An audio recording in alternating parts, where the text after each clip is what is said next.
ගරු නිලන්ති කොට්ටාච්චි මන්ත්‍රීතුමිය ඔබතුමියට විනාඩි 9ක් කාලයක් ලැබෙනවා. ස්තුතියි නියෝජ්‍යකාරක සභා සභාපතිතුමියනි. මුලින්ම මං හිතන්නේ අද දවස පොදු ව්‍යාපාර පිළිබඳ කාරක සභාවේ සිව්වැනි වාර්තාව සභාගත කරන සහ ඒ සම්බන්ධයෙන් විවාදය වන අවස්ථාවේ ගරු විපක්ෂ නායකතුමාට ස්තුති කරන්න ඕනේ. අපිට හොඳ යෝජනා කිහිපයක් ඉදිරිපත් කරා.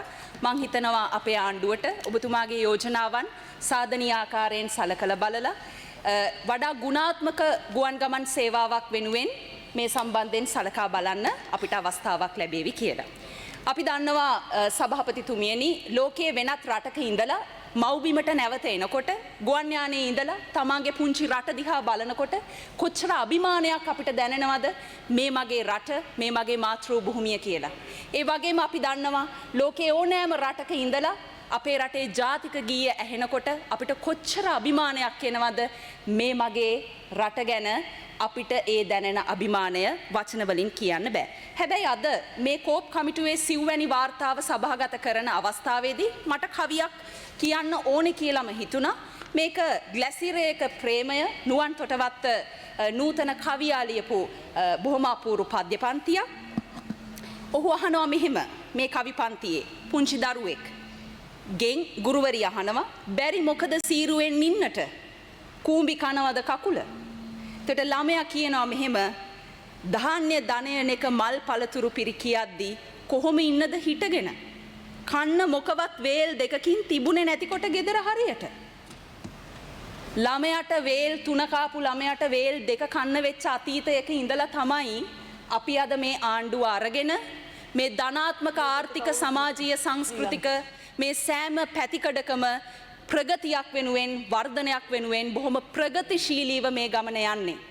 ඉතින් ජාතිය ගැන ආගම ගැන රට ගැන විශාල අභිමානයක් තියෙන මේ රටේ ඕනම කෙනෙක්ට මං හිතනවා ජාතික ජනබලවේගයේ මේ අලුත් ප්‍රතිපත්ති රාමුවත් එක්ක එකට එකතු වෙලා මේ ගමනට සහයෝගය දක්වන්න පුළුවන්.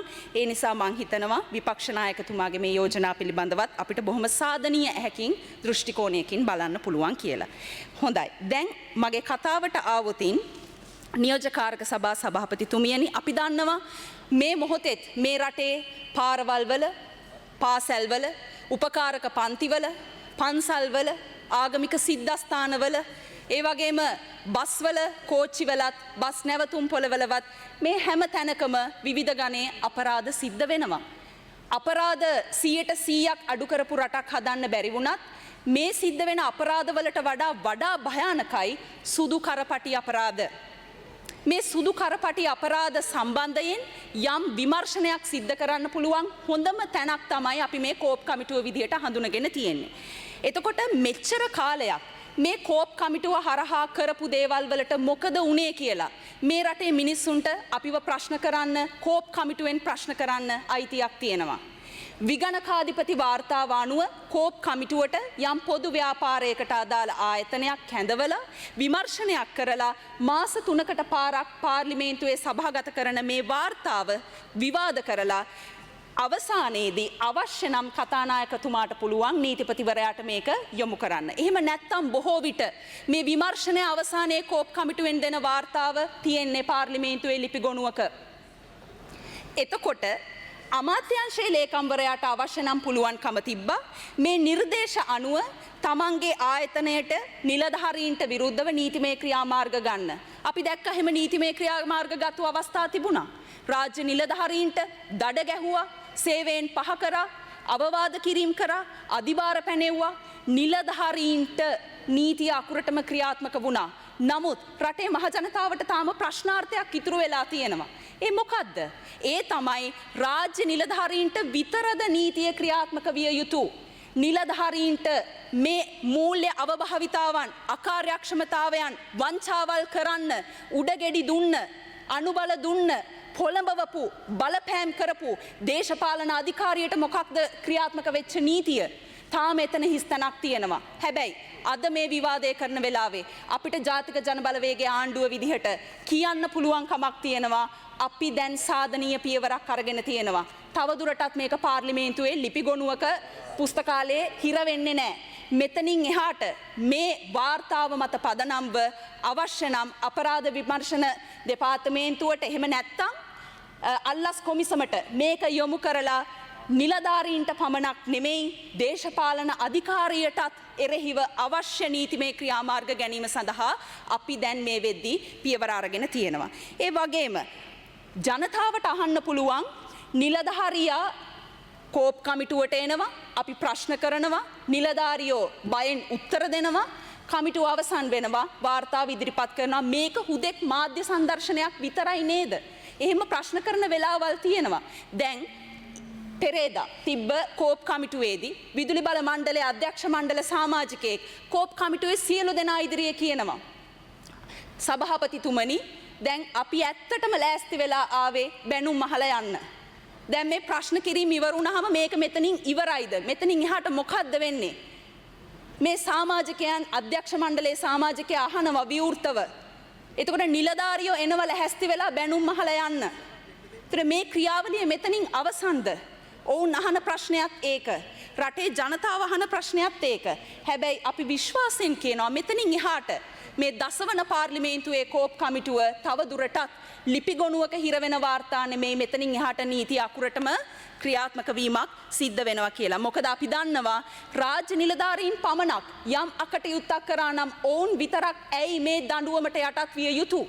ඔවුන්ට අනුබල දුන්නු මේ පසුබිම හදපු ඒ දේශපාලන බලධාරීන්ටත් මහජන නියෝජිතයන්ටත් මේ නීති අකුරටම ක්‍රියාත්මක විය යුතුයි. ඔවුන් නීතිය පිළිබඳව, මේ රටේ ව්‍යවස්ථාදායකය පිළිබඳව, අධිකරණය පිළිබඳව දැඩි විශ්වාසයක් තබාගෙන ඉන්නවා.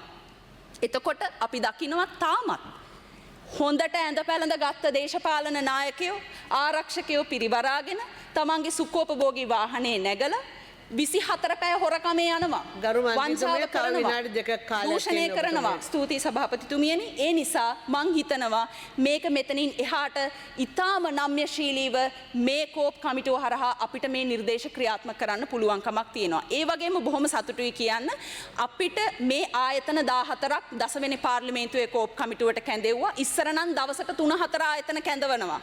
නිලධාරියෝ එනවා, වාර්තා ටික දිගෑර ගන්නවා, මොනවා හරි අහනවා, ඔව් සර්, ඇයි සර්, එහෙමයි සර් කියලා කියනවා, වාර්තාව යනවා ලිපිගොනුවට. එච්චරයි. හැබැයි දැන් දවසට එක ආයතනයයි. අපිට යම් කාලයක් යනවා. මොකද අපි හරියට හෝම්වර්ක් කරලා තමයි කෝප් කමිටුවට යන්නේ. අපි හරියට අධ්‍යයනයක් කරලා තමයි කෝප් කමිටුවට යන්නේ. විගණකාධිපති දෙපාර්තමේන්තුව මේ වෙනුවෙන් විශාල කාර්යභාරයක් කරනවා මේ කණ්ඩායමත් එක්ක එකතු වෙලා. ඒ නිසා අපිට යම් කාලයක් යනවා. අපි හරියට මේ විමර්ශනය කරනවා. ඒ වගේම මේ නිර්දේශ අනුව ආයතන කටයුතු කරනවද නැද්ද කියන එක බලනවා. ඒ නිසා අපිට කාලයක් යනවා. හැබැයි ඒ කාලය අපත යන්නේ නැහැ.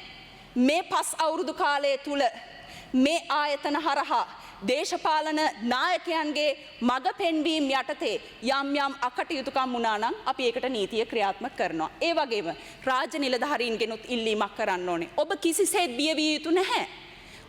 ඔබට පැවරුණු රාජකාරියට ඔබ ගන්න වැටුපට ඔබ අවංකව සාධාරණයක් කරනවා නම් ඔබ කිසිසේත් කෝප් කමිටුවට එන්න කිසිසේත් බිය විය යුතු නැහැ. ඔබ තමන්ට පැවරුණු රාජකාරිය අනුව නීත්‍යානුකූලව කටයුතු කරනවා නම් කිසිසේත් මේ ප්‍රශ්න කිරීම හමුවේ අකාර්යක්ෂම විය යුතු නැහැ, අඩපණ විය යුතු නැහැ. ඒ නිසා ජනතාවගෙන් මොනවා හරි ගැටලුවක් තියෙනවා නම් රාජ්‍ය සේවයේ තවත් අකාර්යක්ෂම වීමක් වෙන්නේ මේ කෝප් කමිටුව හරහා කියලා අපි ඒක සම්පූර්ණයෙන්ම ප්‍රතික්ෂේප කිරීමක් කරන්න ඕනේ. මේ රාජ්‍ය සේවය මේ විදිහට විශ්වාසවන්තව මේ රට ගොඩනගන වැඩපිළිවෙලට දායක කර ගැනීම සඳහාම තමයි අපේ කෝප් කමිටුව ක්‍රියාත්මක වෙන්නේ. ඒ නිසා බොහොම විවෘතව සියලුම රාජ්‍ය නිලධාරීන්ටත් ඒ වගේම රට ගොඩනගන්න කැමැත්තක් ඇල්මක් තියෙන සියලුම ජනතාවටත් අපි ආරාධනා කරනවා. දූෂණයට එරෙහි වෙන්න ඕනේ. දූෂණයට එරෙහි සටන භයානකයි. හැබැයි දූෂණයට එරෙහිව සටන් නොකර සිටීම ඊටත් වඩා භයානකයි කියලා ජනාධිපතිතුමා කරපු ඒ ප්‍රකාශය අදටත් වළංගුයි, හෙටටත් වළංගුයි. ස්තුතියි.